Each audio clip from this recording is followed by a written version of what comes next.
the cave. "Hans!" Clara cried out in tears as Hans quickly left Pavlova on Eric's back and rushed over to Clara and Louise, whose breathing was dangerously slow and the wound on her heart ever so bloody. "Oh, Hans, I tried. I really tried. But I'm just not strong enough. I need her," Clara cried as she then covered her face with her hands and began to cry harder. Hans looked at Louise and then back at Clara with determination in his eyes. "I can help." "Clara, there's 2 of us now." Hans trailed off, taking Clara's hands in his own and holding them close. Clara sniffed. "There's 2 of us now, right," she stated as she wiped away the tears on her cheeks. Hans smiled sadly at her. "I'm not sure what to do, so—" Hans started, letting go of Clara's hands and staring at his own curiously. "I'll show you. Follow my lead," Clara stated as she held her hands just over the wound of her sister's heart, to which Hans did the same. "Ow!" Clara howled as Hans did the same. "Ow!" The boy howled as the pack of regular wolves followed their lead and howled along with them. As they howled, a golden light surrounded the cave and all those who were howling. Eric looked at Hans, whose hands, like Clara's, had a golden light pouring from them onto Louise's chest. In response, Hans nodded at his cousin, who smiled and, like the wolves around him, howled at the top of his lungs, adding more of the golden light to the cave. Meanwhile, outside, a great rain began to fall from the golden light that was even surrounding the outside of the den and extinguishing the flames on the forest trees and on the other vegetation. Back in the den itself, when the light was bright enough, Hans and Clara raised their hands into the air and directed all of the light onto Louise's chest. The howling in the cave ceased, and they waited. The wound had closed up. Now all Louise had to do was awaken. Hans and Clara were breathing heavily. The act of using their healing powers to this extent had taken a lot of strength from them, but they didn't care about themselves at the moment. All they could do was stare at Clara's sister, as they hoped and prayed what they did was enough to save her. Then after a moment, Louise gasped, now fully awake and healed. "Clara!" Louise said, relieved. "Sid!" Clara exclaimed happily as she hugged her sister. "Oh, Sid, you're okay. I thought you were gone for good. I missed you." Clara wept as tears of joy were now streaming down her face. Then her and her sister looked to Hans with gratitude in their eyes. "Thank you, Hans, my dear friend. I welcome you to our pack," Clara said as she and her sister hugged Hans, who smiled, as he too had tears in his eyes as he hugged the 2 girls back. "I'm just glad we're all safe. Now we can leave and be free, all of us," Hans cried as Pavlova climbed between him and Clara and purred happily as the wolves too rushed over to the 3 wolf-walkers and licked their faces, happily making them laugh. Eric stared at the scene before him and sighed sadly. He realized how much pain he had committed to Hans and their sisters in the pack, and with a heavy heart turned to leave the den. Hans frowned and he noticed his cousin was leaving. Eric, wait!" the boy called. Eric turned to Hans. "Don't go," Hans stated as he looked to Louise with a begging expression. Louise stared at Hans for a moment, but then smiled and turned her head to Eric. "Stay, please. You are one of us. We wolf-walkers stick together, after all," she told Eric gently, who then smiled as he joined the pack in a warm embrace. "Eric, you're in our pack now," Hans stated, hugging his cousin close with Clara, Louise, Pavlova, and the rest of the pack. The boy knew the road ahead would be unlike anything he had ever been through before, but he wasn't afraid. He wasn't afraid of anything anymore, as long as he had his pack and his family his new family were beside him, and he knew he had nothing to fear. "We're almost there," Clara's wolf form yelled as she and Hans' wolf form ran up ahead of the small wagon being pulled by a horse that the Mad King had once owned, with Eric and Louise stealing the reins. "All right, you 2, wait for us," Eric shouted with a laugh as he sat next to Louise, who smiled up ahead as the pack of ordinary wolves, their pack, were following the wagon from behind. After saving Louise and explaining everything to Eric, the 4 wolf-walkers decided to head back to the main pack as soon as possible. So after sending a message to the Millers through Pavlova explaining everything, the married couple brought the belongings that Hans and Eric would need to start a new life, along with some food and a wagon. Finally, after saying goodbye one last time and thanking the Millers for their kindness, the 4 wolf-walkers and their pack were on their way. "We're here!"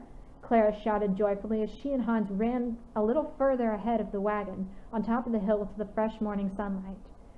Hans was breathless. The land surrounding him and Clara was covered in wildflowers, trees of a nearby forest, and towering over him, Clara and the hill, was a very large mountain. "Is this your home?" he asked Clara in astonishing disbelief. "Yes, this is the home of the last Wolfwalker pack in the world," Clara stated, taking a deep breath through her canine nose. Then suddenly she gasped. "What is it?" Hans asked, turning to look at the female wolf beside him. "It's Marie and Gaston!" Clara exclaimed excitedly as she ran towards the mountain at full speed. "Clara, wait for me!" Hans laughed as he ran after his friend. That was when he caught sight of Clara once more, and Hans saw two other wolf-walkers in their wolf forms. A young girl about Clara's age who was a dark brown wolf and with dark blue eyes, and the boy was his age and had onyx black wolf fur and coal-colored eyes. "Clara, you're back!" the other female wolf shouted happily as she and Clara's wolf tails wagged with great excitement as she and the other wolf walker were in front of Clara. "It's good to see you, old friend," the boy wolf stated in a French accent as his tail wagged as well. It wasn't until Hans was tackled by another wolf who had light brown fur like Clara and Louise's wolf forms, but had brown eyes instead of blue, that he called out to his friend in shock. But to his surprise, Clara turned to him and laughed. "Oh, Fritz, leave my friend Hans alone. That's no way to introduce yourself," Clara scolded. Fritz then stopped growling at Hans and then took a look between him and his sister. "He's with you?" "Sorry," Fritz said bashfully as he stepped off of Hans. "Sorry for a bad first impression, Sorry for the bad first impression, sir," he then said to Hans, who only smiled at the younger wolf-walker before him. "It's all right. You seem to know how to protect your pack," Hans complimented. "Clara, would you care to introduce us to this new wolf-walker friend of yours?" Marie asked, walking closer to Hans to sniff him. Clara smiled. "I'd love to," she stated. "I would hope so, young lady." Clara then gasped nervously when she turned to see the two alphas of the pack, Trudy and Pantaloon, in their old gray wolf forms. "Oh, Trudy, Pantaloon, we can explain. Please don't be angry. These two former human boys saved us," Louise exclaimed once the wagon had caught up to everyone. "Then explain now, Miss Louise. It's a Wolf-Walker pack law not to bite humans," Pantaloon started, but Eric cut him off. "Please don't be angry with Louise and Clara. If you're going to be angry at someone, be angry at me." He trailed off, explaining what had happened with their time in their former home and of his foolishness. After Eric finished explaining, Clara stepped back into the wagon and returned to her human body, then approached Pantaloon and Trudy. What Eric left out in that story of his was that he saved his cousin Hans and us from a terribly mad king who tried to kill us all. He redeemed himself, and Hans here showed more courage than I have ever seen before. They saved us and have proven to be loyal to this pack. They may have become wolf-walkers by chance, but I believe this is fate. They are meant to be with us in our pack," Clara stated seriously. Pantaloon and Trudy were stunned. They had never seen Clara look or speak so serious before, and the way she looked at Hans was not only showing that she was standing up for her friend, but for the boy she loved. The alphas looked at each other and nodded. "After hearing you and your cousin's tale of becoming one of us, we grant you both permission to become part of our pack. But only if you promise to obey our rules and staying away from humans and trying not to bite them," Pantaloon stated. "Another thing we must tell you is that the humans nearby while you were all gone left this area, so now there is no reason for us to leave our home," Trudy stated in a relieved voice. Hans smiled as he, like Clara, returned to his human form and stood before the alphas beside Clara as he held her hand. "I will be one of the best wolf-walkers in this pack, that I can promise you both. Me and my cousin will not disappoint you."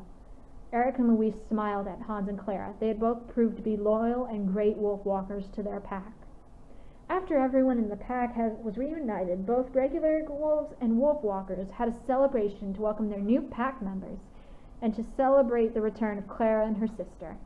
Somewhere in the middle of all the celebration, Clara noticed Hans was sitting outside of the cave with Pavlova sleeping in his lap, looking at the starry night sky by himself with a peaceful look on his face. "Hans," Clara called softly as she sat next to the boy. "Hi, Clara," Hans said as he turned to smile softly as the girl sat next to him. After an awkward moment of silence, Clara spoke up.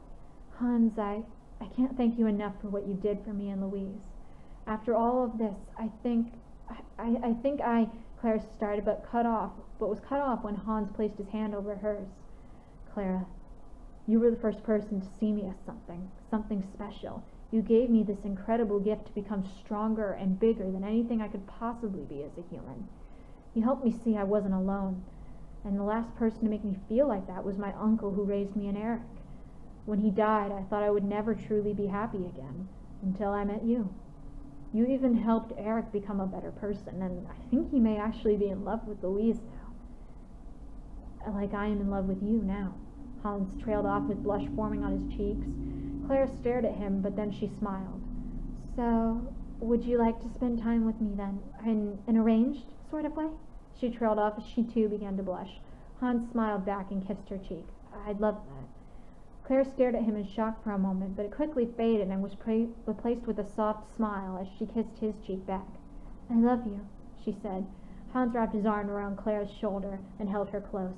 I love you too, he said back with a tender smile on his face.